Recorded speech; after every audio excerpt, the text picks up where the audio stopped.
dossiers de candidature à la course à la magistrature suprême de Marc Ravalomanana ont été déposés jeudi dernier.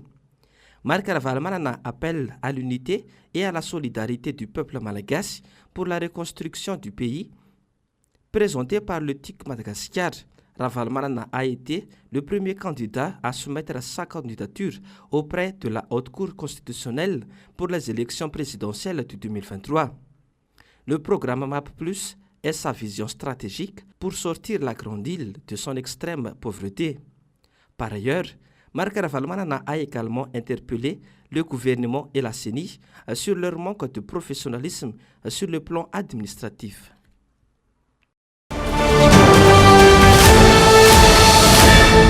L'ancien président Eradzonar Pian est de nouveau dans la course à l'élection présidentielle, l'a-t-il annoncé durant la fermeture du Congrès national du HFM Anjar samedi. À moins de 3 mois des élections, la crédibilité des préparatifs ne fait toujours pas l'unanimité au sein de la classe politique.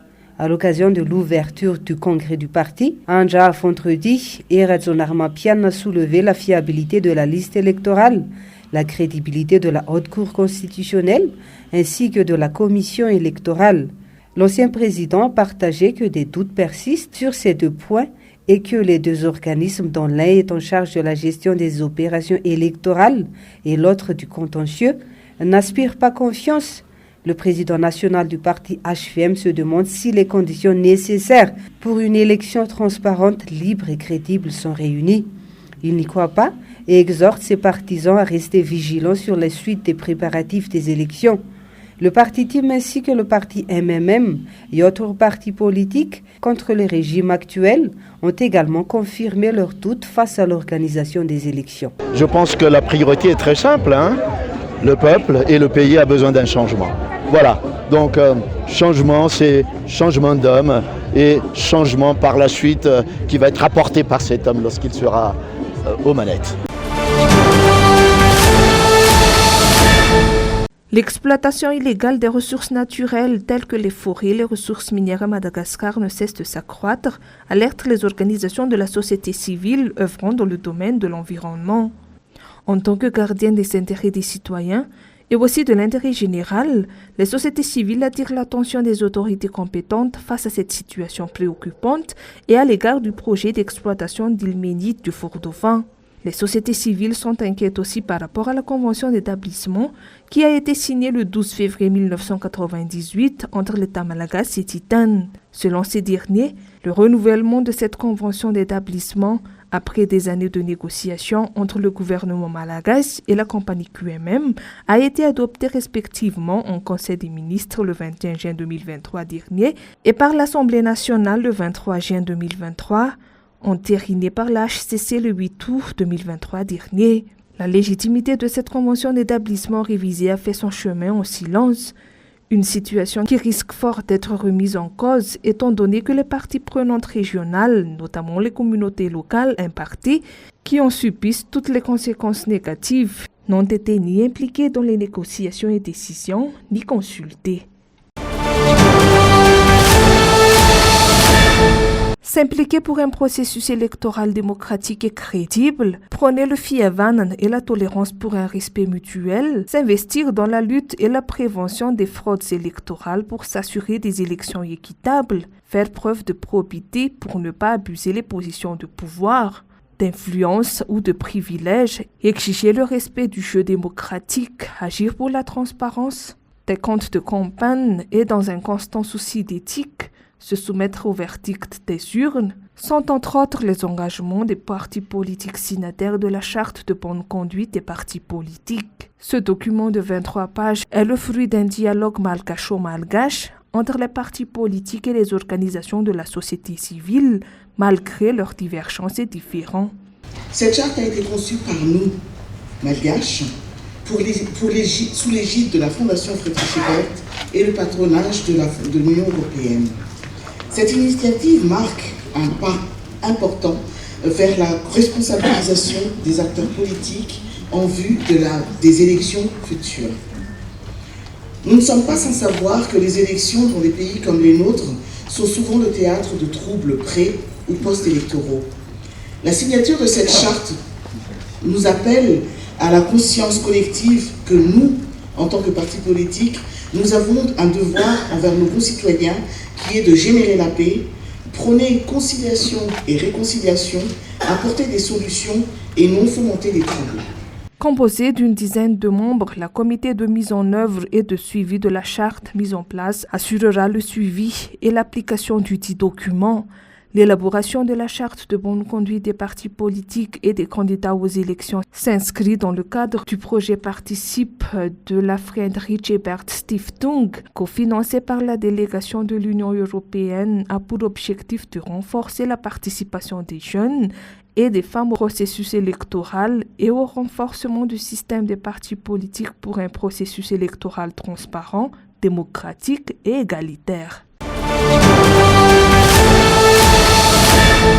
13 personnes ont perdu la vie, 80 autres blessés. Tel est le bilan officiel d'une tragédie survenue vendredi dernier lors de la cérémonie d'ouverture des 11e Jeux des îles de l'océan Indien. Un mouvement de foule s'est produit à une des entrées du stade Baréa. Parmi les 13 décès, 7 sont des enfants. 10 blessés ont besoin d'une opération d'urgence. Une liste des personnes blessées affichée à la Chiera. Parmi elles, une fillette de 5 ans et un homme âgé de 70 ans. Des parents et proches des victimes sont venus aussitôt à l'hôpital à Chiera. Certains sont en pleurs et endeuillés en voyant les corps sans vie de leurs proches. Malgré ce drame, les festivités ont continué au stade Baréa Mamassen. Des feux d'artifice ont couronné le tout. Le bilan est encore provisoire. Il se peut que les chiffres augmentent. Des Malagasy revendiquent le deuil national face à ce drame. L'ancien président Marc Ravalomanana est venu au CHU Chiera pour apporter son soutien moral aux victimes et encourager leurs familles. Des bombes lacrymogènes ont de nouveau éclaté à Ankatsu durant la manifestation des étudiants en Boutsen jeudi dernier. La franchise universitaire a été levée et 8 étudiants ont été arrêtés. Les étudiants revendiquent leur reprise des cours après le mouvement de l'université morte effectué par le CSS, syndicat des anciens chercheurs et chercheurs enseignants de l'enseignement supérieur, section Antananarivo, ainsi que la hausse des bourses à 100%. La manifestation intervient après l'absence de réponse satisfaisante à la déclaration conjointe des présidents d'associations des étudiants lundi. Vers 9h du matin, ils ont brûlé des pneus et bloqué la circulation.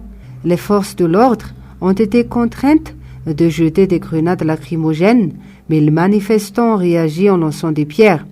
Les courses-poursuites ont commencé. Les étudiants ont pris la fuite et sont rentrés sur le campus.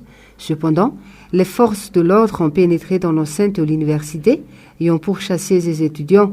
8 étudiants présents dans l'enceinte de l'université ont été arrêtés par les forces de l'ordre.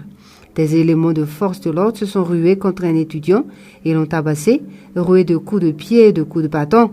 Les étudiants de l'université d'Antananarivo ont cessé leur manifestation, malgré le fait que la majorité de leurs revendications n'avait pas été satisfaite. La libération des manifestants a motivé cette décision. Ils ont affirmé que leur manifestation pourrait se poursuivre si les cours restent suspendus. Transparency International Initiative Madagascar a conçu un guide pour accompagner les électeurs dans leur choix. iFeed, un outil comprenant une grille d'évaluation des candidats, sera mise à la disposition des citoyens avant l'élection présidentielle de 9 novembre. Ce guide a pour ambition d'aider les électeurs à voter avec conscience sur la base de critères rationnels et pragmatiques et non pas en fonction de l'argent qui leur sera proposé. L'outil iFeed se présente sous deux formes. La première est celle d'une grille d'évaluation des candidats à remplir par le citoyen. Dans la version qui sera diffusée au public, la grille contiendra le nom et l'image de chaque candidat qui se présentera aux élections. Le guide propose ainsi plusieurs critères qui permettront aux citoyens de faire leur choix. Le deuxième aspect du manuel consistera à la formation qui sera aussi accessible à toutes les entités et communautés qui souhaitent s'en procurer. Le but est de permettre aux citoyens de comprendre les enjeux des élections et l'importance de son choix.